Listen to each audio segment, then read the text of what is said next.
Assalamualaikum warahmatullahi wabarakatuh. Alhamdulillahirrabbilalamin. Wassalatu wassalamu ala asrafil anbiya'i wa mursalin Sayyidina wa maulana Muhammadin wa ala alihi wa sahbihi ajma'in, amma ba'du. Perkenalkan, nama saya Kurnia Arminati Zahroh dari Prodi PAIB semester 5. Di sini saya dari kelompok 12 akan mempresentasikan tentang pembelajaran jarak jauh. Pembelajaran jarak jauh ini merupakan suatu bentuk sistem pembelajaran yang proses pembelajarannya jauh dari pusat penyelenggaraan pendidikan dan bersifat mandiri.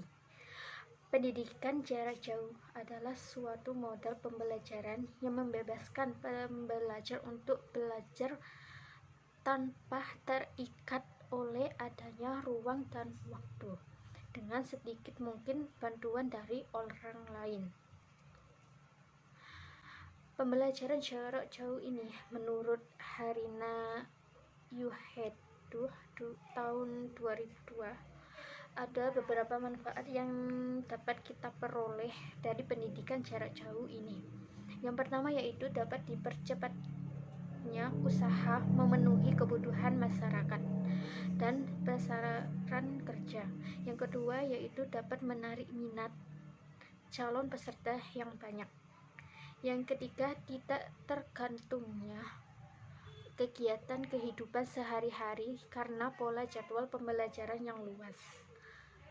Yang keempat yaitu harapan akan meningkatnya kerjasama dan dukungan pengguna, lulusan dan keluaran.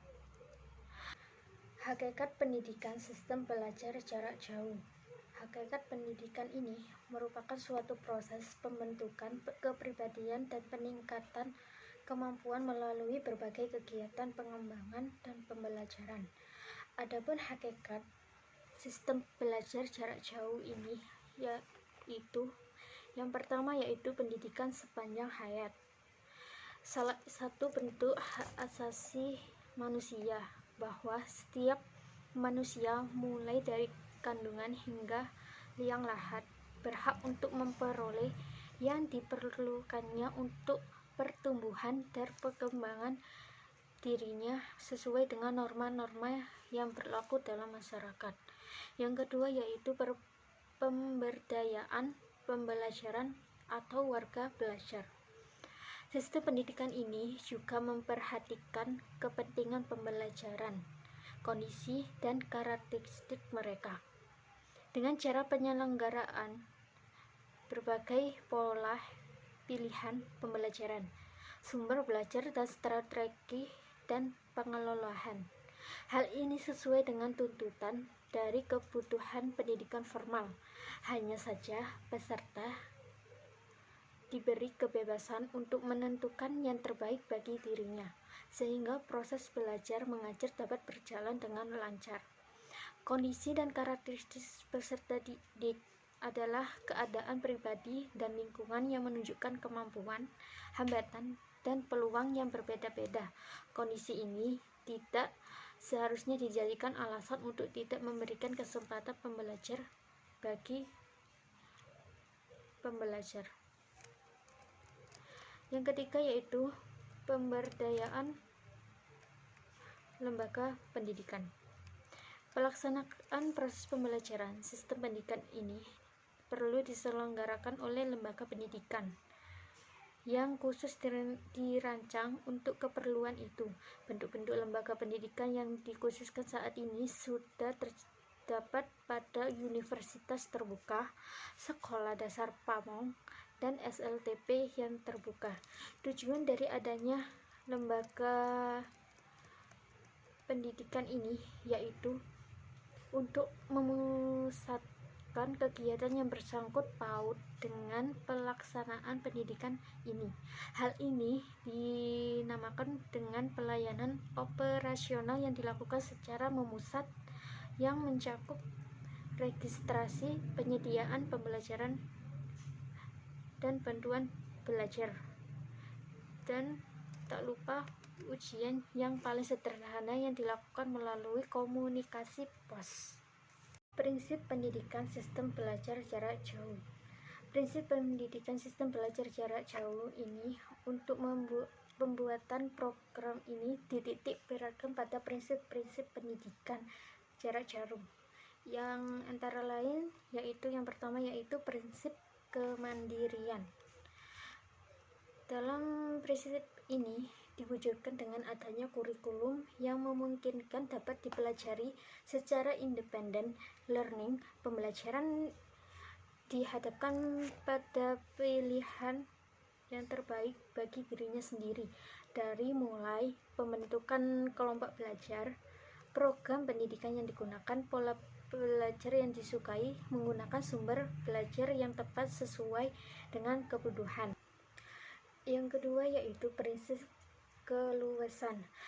Pada prinsip ini diwujudkan dengan dimungkinkannya peserta didik untuk memulai mencari sumber belajar, mengatur jadwal dan kegiatan belajar, mengikuti ujian dan mengakhirinya pendidikan di luar ketentuan waktu dan tahun ajaran.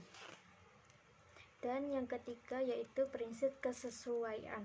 Pada prinsip ini terwujud dengan tersedianya sumber belajar yang terkait langsung dengan kebutuhan pribadi maupun lapangan kerja atau kemajuan masyarakat. Yang kelima yaitu prinsip mobilitas. Pada prinsip ini diwujudkan dengan adanya kesempatan bagi pelajar untuk berpindah lokasi, jenis, jalur, dan jenjang pendidikan yang setara setelah memenuhi kompetensi yang diperlukan. Yang keenam yaitu prinsip efisiensi. Pada prinsip ini diwujudkan dengan adanya pendayagunaan berbagai macam sumber daya dan teknologi yang tersedia seoptimal mungkin. Pemberdayaan segala sumber di sekelilingnya pembelajar membantu pembelajar untuk dapat menggunakan sumber tersebut sebanyak mungkin sehingga pembelajar tidak merasa kerepotan mengenai sumber belajarnya. Ciri-ciri pembelajaran jarak jauh. Yang pertama yaitu kegiatan belajar terpisah dengan kegiatan pembelajaran. Pada proses belajar, siswa selaku peserta didik dan guru selaku pendidik terpisah oleh adanya tempat, jarak, geografi, dan waktu atau kombinasi dari ketiganya. Yang kedua yaitu siswa dan guru terpisah selama pembelajaran. Komunikasi di antara keduanya dibantu dengan media pembelajaran, baik itu dari media cetak atau bahan berupa modul maupun media elektronik, CD-ROM, VCD, telepon, radio, video, televisi, ataupun komputer. Tiga yaitu jasa pelayanan disediakan baik untuk siswa maupun untuk guru, misalnya Resource Learning Center untuk atau pusat sumber belajar, bahan ajaran, infrastruktur pembelajaran. Dengan demikian, baik siswa maupun guru tidak harus mengusahakan sendiri keperluan dalam proses pembelajaran. Yang keempat yaitu komunikasi antara siswa dan guru bisa dilakukan baik melalui salah satu maupun dua arah, two-way communication. Contoh komunikasi dua arah ini misalnya teleconferencing, video conferencing, e-moderating. Yang kelima yaitu pembelajaran jarak jauh ini masih dimungkinkan dengan melakukan pertemuan tatap muka atau tutorial, dan ini bukan merupakan suatu keharusan. Yang keenam yaitu selama kegiatan belajar, siswa cenderung membentuk kelompok belajar. Walaupun sifatnya tidak tetap dan tidak wajib, kegiatan berkelompok diperlukan untuk memudahkan siswa itu untuk belajar. Yang ketujuh yaitu peran guru lebih bersifat sebagai fasilitator dan siswa bertindak sebagai partisipan. Kelemahan dan kelebihan pembelajaran jarak jauh e-learning. Kesuksesan pembelajaran jarak jauh yang meninggalkan ketaatan pada jadwal seperti pada proses pembelajaran tatap muka bukanlah merupakan suatu pilihan yang mudah baik bagi infrastruktur maupun peserta didik. Maka dari itu, pembelajaran jarak jauh ini memiliki keterbatasan sekaligus kelebihan. Untuk kelebihan pembelajaran jarak jauh yaitu yang pertama yaitu tersedianya fasilitas e-moderating di mana pendidik dan peserta didik ini dapat berkomunikasi secara mudah melalui fasilitas internet tanpa batasan jarak dan waktu. Yang kedua yaitu peserta didik dapat belajar dengan mereview bahan pembelajaran setiap saat dan di mana saja kalaupun diperlukan. Yang ketiga yaitu baik pendidik maupun peserta didik dapat melakukan diskusi melalui internet yang dapat diikuti dengan jumlah peserta yang banyak tanpa terbatas, sehingga menambah ilmu, pengetahuan, dan wawasan yang lebih luas. Yang keempat yaitu proses pembelajaran tidak terbatas oleh waktu, sehingga pembelajar dapat menentukan sendiri waktunya untuk belajar sesuai dengan kemampuan ketersediaan waktu yang dimiliki. Untuk kekurangan pembelajaran jarak jauh itu tersendiri, yang pertama yaitu kurangnya interaksi antara pendidik dan peserta didik atau bahkan antar sesama peserta didik itu tersendiri. Yang kedua yaitu kecenderungan mengabaikan aspek akademik atau aspek sosial dan sebaliknya mendorong tumbuhnya aspek bisnis atau komersial. Yang ketiga yaitu tingginya kemungkinan gangguan belajar yang akan menggagalkan proses pembelajaran karena pembelajaran jarak jauh menuntut pembelajar untuk belajar mandiri atau belajar individual. Yang keempat yaitu peserta didik yang tidak mempunyai motivasi belajar yang tinggi cenderung gagal. Masalah dan kendala pembelajaran jarak jauh ini ada beberapa yang dihadapi dalam pelaksanaan pembelajaran jarak jauh ini, antara lain yang pertama yaitu kurangnya tersedia infrastruktur dan sumber daya pendukungnya. Yang kedua yaitu adanya kekhawatiran pendapat atau persepsi keliru yang berkembang di masyarakat tentang pembelajaran jarak jauh. Yang ketiga yaitu pembelajaran dianggap tidak menarik karena tidak adanya kurang interaksi antara pengajar dan pembelajar. Yang keempat yaitu sulitnya memilih media pembelajaran yang efektif dan interaktif sesuai dengan keinginan dan minat pembelajar. Yang keempat yaitu kuota dan jaringan. Untuk perkembangan pendidikan sistem pembelajaran jarak jauh ini, penyelenggaraan pendidikan jarak jauh di Indonesia sebenarnya telah berlangsung sejak lama. Namun, perkembangan terhenti tanpa diketahui sebabnya. Pada tahun 50-an muncul kembali pendidikan jarak jauh dalam bentuk perantara guru tertulis.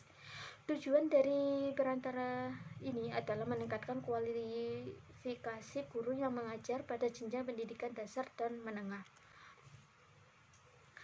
Pada awal tahun 70-an muncul prakarsa baru dalam penyelenggaraan pendidikan jarak jauh, yaitu munculnya penataran guru dengan berbasis siaran radio.